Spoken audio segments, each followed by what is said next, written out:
You know that feeling when you shoot something pretty amazing, but it ends up looking a little something like this?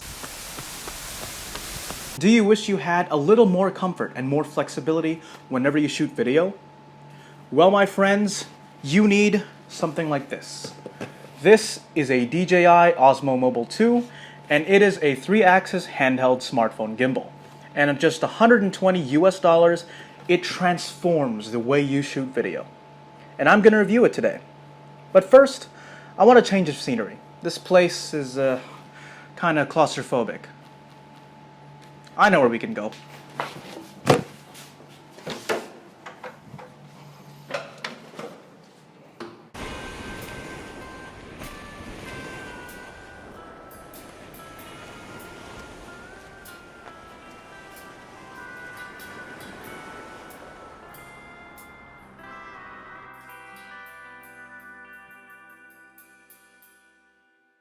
Hello everybody and welcome to Amorita Resort. It's located in the most southwestern part of Panglao Island in Bohol, Philippines. And I thought since I'm reviewing something relating to cameras today, why not have a change of scenery? So, before we begin, what is a handheld smartphone gimbal? Well, simply put, it's a camera stabilizer for your smartphone. See, there's no camera here. Your smartphone just slides into place and it stabilizes the image. And this is a 3-axis gimbal, meaning it has 3 electric motors, one for each axis. You have pan, roll, and tilt. And these electric motors counter or smoothen out your movements depending on the mode. I'll show you how to do that later. So right now, let's set it up. And before we start actually putting the phone in the holder, we have to decide what orientation we want the phone to be in. We want it in portrait mode, which is like this, vertically, or landscape mode, which is horizontally. And if you want portrait mode, I guess it's useful for Instagram stories or Snapchat stories, that sort of thing. But since I'm on YouTube, most people watch it like this, in landscape mode. So we won't be shooting portrait today. But just for today, I'll be showing you how to change the mode. So we just have to loosen the back dial like this, just twist it this way, and then we can move the holder freely like so. And then the phone sits like this, vertically. Okay, so now that we know how to change orientation, let's actually put the phone in. All we have to do, oh by the way, I removed my case because it's way too heavy and the phone tilts even when I try to balance it, so the gimbal has to work extra hard to keep it stabilized, and we don't want that. So, all we have to do is put the phone in the holder like so, and pull out the other holder and let the phone rest. And make sure the phone is hitting the rubber padding at the bottom, and then we can just let go of the holder like so. And now it's in.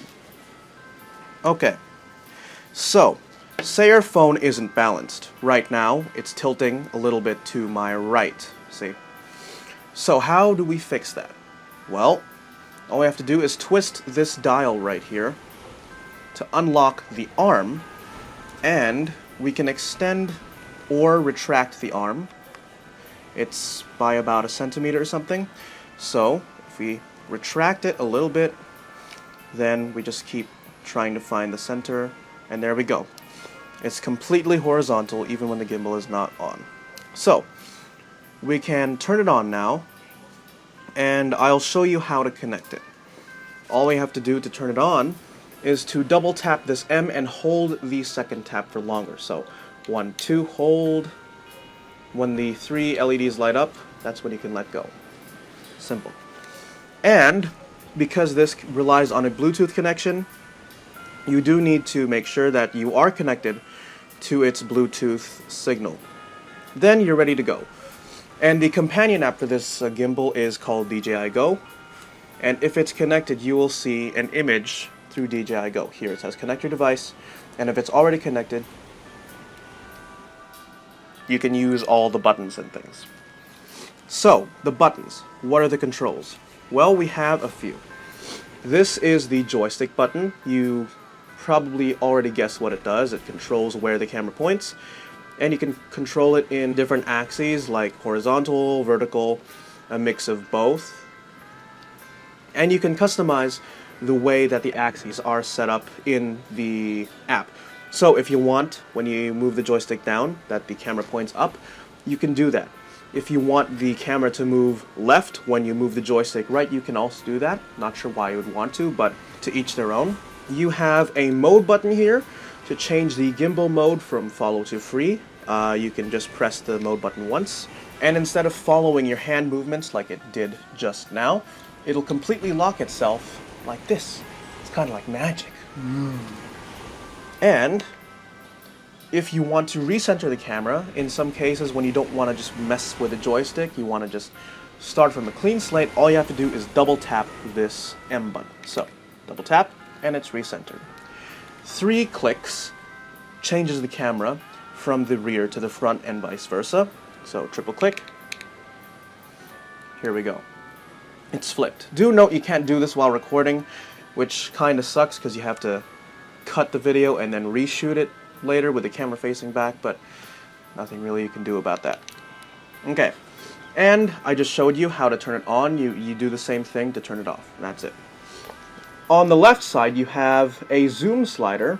Move it forward, it zooms out. Move it back, it zooms in. You can see on the side here there's a little W and T. Wide is for wide angle, so it zooms out. T is for telephoto, so it zooms in. Alright. Now that we have a grasp of how to control this thing, let's actually go outside and see how this thing stabilizes. So, how does it stabilize? Well, it's buttery smooth. Stabilizes in all 3 axes, so any vibration that may occur is completely removed. So even when running, this thing is actually okay. So I'm going to put some videos on the screen right now of what I just recorded. The left phone is an iPhone X, which is what I'm using right now, and the phone on the right is an iPhone 5S, which is what I'm using to record my audio right now. Can you see any differences?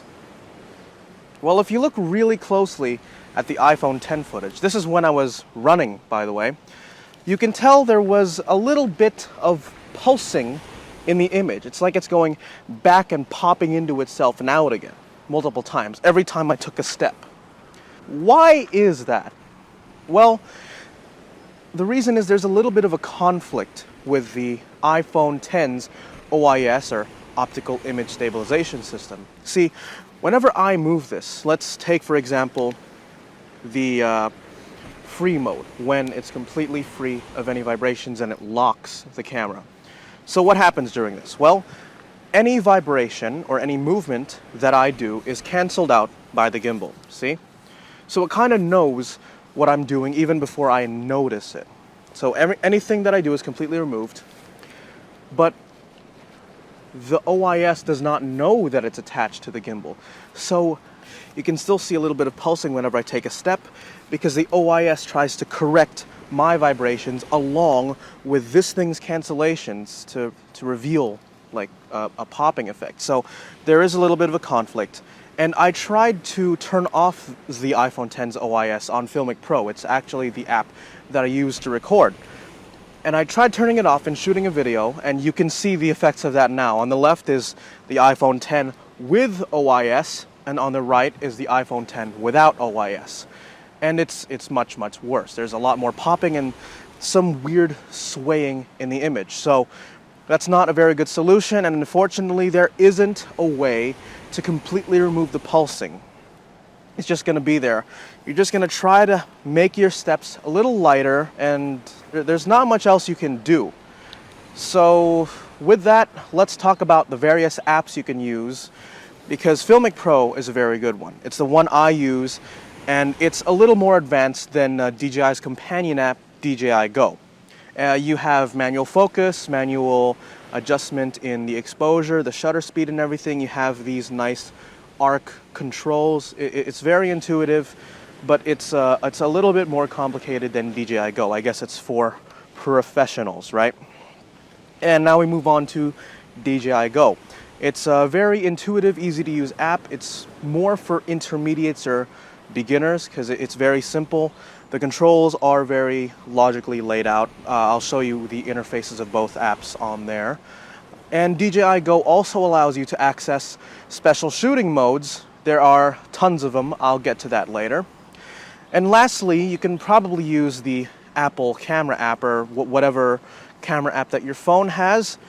Don't use Apple's, it sucks. There's basically no adjustment in anything.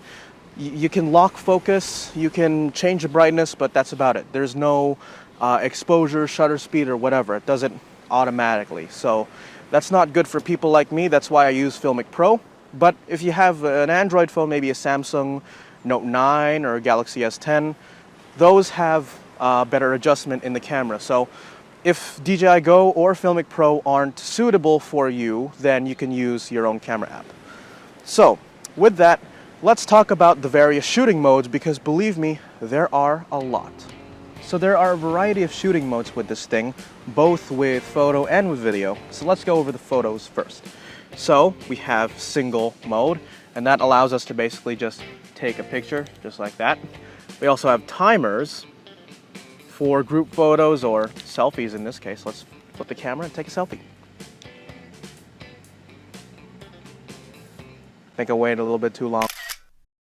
Lastly, we have HDR, and what that does is basically take two photos, one at high exposure and one at low exposure, and that gives us nice details in the shadows, but it doesn't overblow the image with a bunch of sun.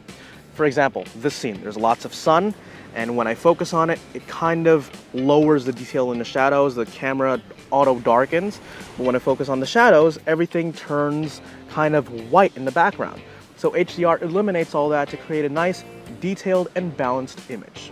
There's a panorama mode with varying angles. You have ultra wide, you have 180 degrees, and you have a full panorama. It's even wider than 180. I'm not totally sure, but it's really wide. So what this does, if you press record, is basically just completely automate the panorama process. See, it's moving the camera where it needs to be, and it just stitches all those images together at the end. It's pretty cool. Have you ever wondered how these kinds of images are taken? Well, with long exposure mode, you can now do that. So when you take a normal photo, all the light that piles onto the lens is taken and made into a photo at that instant. But with long exposure, you can do that over a long duration of time. So there are two modes here. Long exposure is your typical long exposure mode, and you also have light trail, which is a more sensitive version of that long exposure. It can even capture like flying bugs in front of the camera, so you can use that when there's less light in that scene. So all you have to do is change the mode, select the kind of long exposure mode you want, and start taking the photo. Unfortunately, there is no duration that you can manually adjust. You have to stop it by yourself and start it by yourself, so that is kind of a letdown if you just want to keep it for a set duration of time without having to return to it. But this mode is great when the time is right. So to stop it, all you have to do is press the record button or press that button over there, and you can see your photo in the gallery over there. And I actually took this photo for 2 hours last night from 10 to 12 a.m. It's amazing. I got the movement of the stars in the sky. Pretty cool mode. So now let's talk about the video modes. And to change camera, all you have to do is to flip this little switch and it'll go into video mode. So we got normal, which is your standard video. Press the record, press the stop, and it'll record a normal video. Next we have slow motion. As you can tell, it records slow motion footage. And lastly, we have probably my favorite mode, time lapse. There are actually a few time lapse modes here. There are 3 to be exact. Time lapse, which is your normal time lapse, stationary gimbal, and it just records a video and speeds it up. We have hyperlapse, and that's when you can actually move the gimbal by hand. For example, if you want to record yourself moving from place to place, you can do that with this feature, hyperlapse. Next we have motion lapse, which is essentially time lapse, but with the gimbal staying in position, but it moves itself. So all we have to do to set that up is pick a location, any location you want to point the camera at, and then pick a final location for it to move to. Then you pick a time that you want the whole video to be. So if you want a duration of 2 minutes, it's going to record for 2 minutes, and the interval sets how often it starts to record. So if we just press that, it will record a nice little time lapse from its starting point to its ending point. Having trouble trying to focus on your subject when you're doing a nice panning shot? Well, not to worry, because Active Track takes all the stress away from that. So to enable Active Track, all you have to do is press this until the reticle turns green. That's when you know Active Track is on. Then, for example, when we're trying to focus on this subject, this foam box, all we have to do is draw a rectangle around it like so, and look, it's tracking. And now we can move and the gimbal will automatically follow it. So now you don't have to try to move your hand in weird angles to try to get that perfect shot. Now let's talk about the usability. This is a very light gimbal. It's only around 485 grams, and it comes in this neat little package. This is a very light foam box, and as you can see, it's got a protective casing inside for you to put the gimbal in when you're not using it. And it's very small. It's only around 72 by 113 by 295 millimeters, so you can easily pack this in a backpack or something like that if you want to carry this out for a day trip. Now, about the app. There are several complaints about it. For example, there is no 4K 60 frames per second support, so you're only stuck with 4K 30. With this iPhone X, this can shoot at 4K 60, supposedly, but DJI Go doesn't allow that. Also, on the side, you have a zoom slider, right? But you can only zoom at a set speed. Like, it's a slider, but it only works 0 or 1. There's no intermediate setting where it goes like a different speed. There's only one set speed through the slider. It feels like you can change the speed by pushing it more forward or back, but it simply doesn't. It just goes at the same speed all the time. You can set it in the app, but you can't change it while you're recording. It makes it too difficult, so that's not so good. Another gripe about this, you can't attach an external mic or even charge the thing when you're using it, because obviously if you have wires, if you have any trailing wires, it could interfere with the stabilization and it could reduce the battery life of this thing, because the gimbal has to work extra hard just to keep the phone steady. Plus, if you have any wires, if they get tangled through the side here, it could pull it down and ruin your shot. Which is a shame, really, because there is a USB port here to charge your phone. You can use this as a power bank, which I do appreciate. It's not a very big battery. It's not like 10,000 milliamp hours or anything like that. It's around 3,000 or 2,000, I think. So it's not that big, but at least you can use it if you're not recording already. So yeah, it's too bad. And external mic, I guess you can get by if you have an additional audio recorder like I do. I always record my audio externally and then sync them up later in post. So I guess it's not too big of a deal. Other than that, the gimbal is very comfortable. It's very light. The grip is nicely contoured for your hand. Even smaller hands will fit very well. I have large hands, so I may not be the best reference, but I've had some friends hold this for a while and they were very comfortable with their smaller hands. The battery life, it's enough for a full day of constant use, not when it's on completely the whole time, but when we go to one place, I use it to record a little bit of video. I go to another place, when I use it to record another little bit of video. It's perfectly fine for the entire day's worth of use, and it still had some battery left, so you could easily go like more than a couple hours with this thing. Value. This thing is around $120 on Amazon and Newegg right now, I think. Same price as its main competition, the Zhiyun Smooth 4. It's also another gimbal. I think it's really worth 120 bucks, especially if your smartphone camera is good enough. You don't need to invest more money in gimbals with cameras already on them, like the Osmo Pocket, which is another DJI product, around 300 bucks, more than double this. So DJI really knocked out of the park with this one. This is a really good product, and I think it could transform the way that you shoot video. Alright guys, thanks for watching. Please give this a thumbs up if you did enjoy it. Also, please subscribe to my channel, and don't forget to hit that bell notification icon next to it so you don't miss any future videos. Post your questions, comments, thoughts, feedback, or suggestions down in the comments below, and I'll see you in the next video.